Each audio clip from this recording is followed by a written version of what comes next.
Kamusta mga idol? Here we go again, Mark Anthony TV. Please like and subscribe.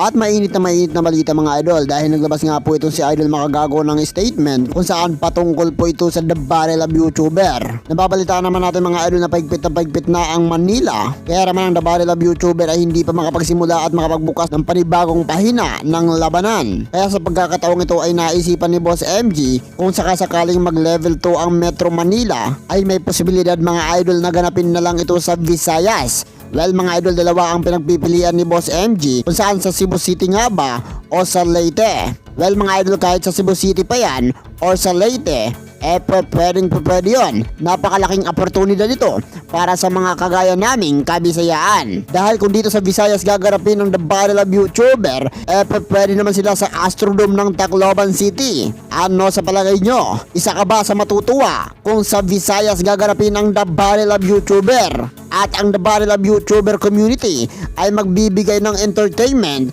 sa buong kabisayaan. Mag-comment lang. At hanggang dito na lang tayo mga idol. At kung nagustuhan mo ang video na ito ay inaanyayahan kitang i-subscribe ang ating channel.